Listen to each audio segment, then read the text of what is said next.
Hi, this is Mr. Washington, and we're going to go over how to factor out the GCF of a polynomial.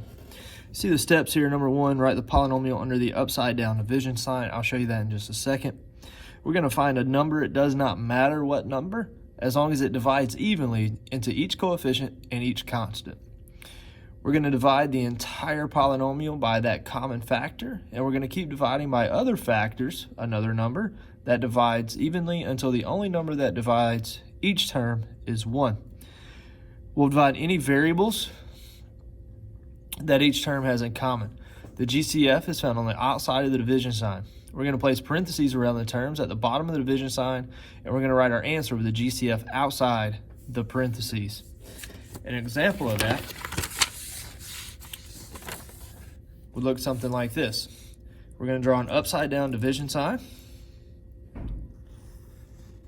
We're going to look at all of these terms. There's 1, 2, 3, 4 terms, and we're going to see what number divides all 4 of those terms evenly. 18, 15, 3, and 6 all can be divided by 3, so we put the 3 on the outside. We then divide all of these evenly by 3. 18 divided by 3 is 6y squared. Negative 15y to the third divided by 3 is negative 5y to the third. 3y divided by 3 is y, and negative 6 divided by 3 is negative 2. We will repeat that process if there's anything else that will divide the 6y squared minus 5y to the third plus y minus 2. In this case, there's nothing that will divide all 4 of those evenly, so we write our answer with the GCF on the outside. The GCF is the number on the left-hand side times the number at the bottom of our division, like so. Let's try another example.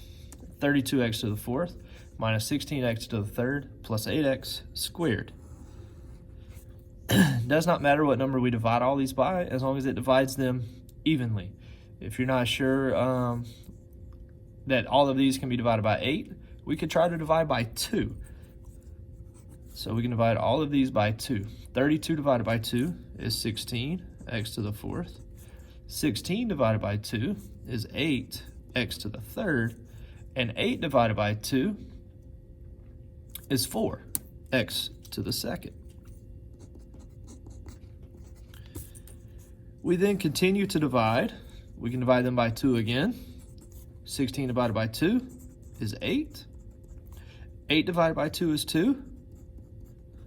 And 4 divided by 2 is also 2. We continue to divide, and we see that we can divide both of these, all 3 of these, by 2 again. So we put the 2 on the outside. 8 divided by 2 is 4, x to the fourth. 4 divided by 2 is 2, x to the third.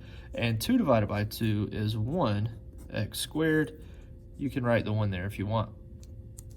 Now, I can't divide the coefficients, the numbers in front, by anything else, but we need to look at the x's. What's the biggest number of x's that all 3 terms have in common? This has an x to the fourth, this has an x to the third, this has an x squared. So do they all have at least 1x? Yes, they all have at least 1x. Do they all have at least 2 x's, x squared? Yes, they all have at least x squared. Do they all have at least x to the third? And the answer to that is no, because this piece is only x squared. So the biggest number of x's we can divide by is x squared. 4x to the fourth divided by x squared is 4x squared. We would just subtract the exponents. 4 minus 2 is 2. X to the third divided by x squared is x to the first. We don't have to write the 1. And then x squared divided by x squared, the x squareds would cancel because 2 minus 2 is 0. That goes away. So we are left with a 1. So our final answer, what's on the outside of our division problems, we would multiply those together to get the GCF. 2 times 2 times 2 is 8 times x squared is 8x squared. And then we write what's in the bottom of the division inside the parentheses. 4x squared minus 2x plus 1. And we're done with that problem. All right, looking at a more difficult example. we got 45, -1, 15, and -5 as the coefficients. There is no number that we can divide all those by. So we need to look at the variables. We can do this all at once, or we can do this separately and look at each variable. We have an x to the third, x to the first, x squared, x. So all of them have at least one x, but all of them don't have at least two x's. So we can divide everything by x. X to the third divided by x would be x to the second power. So we get 45x squared. The y squared and the z to the third, we did not change. X divided by x is 1, so those would cancel out. The y squared and the z also did not change. Plus 15, x squared divided by x is x. And then y to the fourth did not change. Minus 5, x divided by x is 1. So we're left with y, z squared. Now we would look at the y's, and we can do that separately. We have a y squared, a y squared, a y to the fourth, and a y.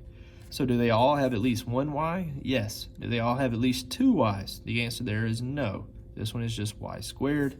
This one's just y to the first. So we can divide them all by y. Y squared divided by y is y. Nothing else changed. Y squared divided by y is also y. The z did not change. Y to the fourth divided by y is y to the third.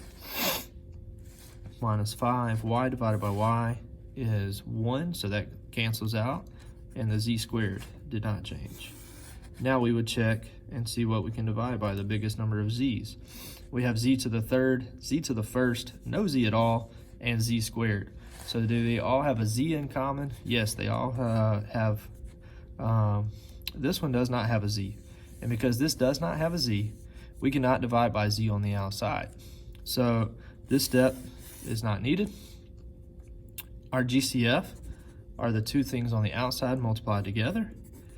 And then our answer is everything left over here that I just scratched out because we couldn't divide anymore. X squared y, z to the third, minus yz plus 15x y to the third minus 5z squared. And the reason we couldn't divide by z, we couldn't factor that out, is because this term here did not have a z in it.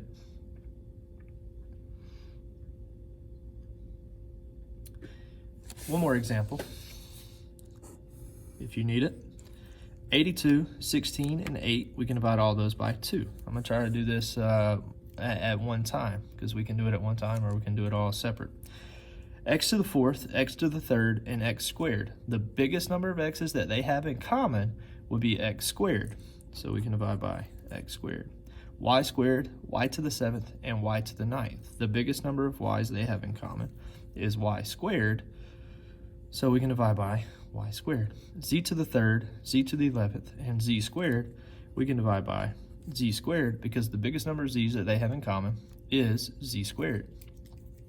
82 divided by 2 is 41. X to the fourth divided by x squared is x squared. Y squared divided by y squared would cancel, so that goes away. And z to the third divided by z is z to the first. Minus 16 divided by 2 is 8. X to the third divided by x squared is x to the first. Y to the seventh divided by y squared, we would subtract the exponents. 7 minus 2 is y to the fifth. Z to the 11th minus z squared, we would subtract the exponents again, which is z to the ninth. 8 divided by 2 is 4. X squared divided by x squared, those would cancel. Y to the ninth divided by y squared, we would subtract 9 minus 2, we get y to the seventh. Z squared divided by z squared cancels also, so we do not have to worry about that in this case. So our final answer, our GCF is on the outside. This would be our GCF, 2x squared, y squared, z squared times what we got when we divided our original problem by our GCF. 41 x squared, z minus 8, xy to the fifth, z to the ninth, plus 4y to the seventh.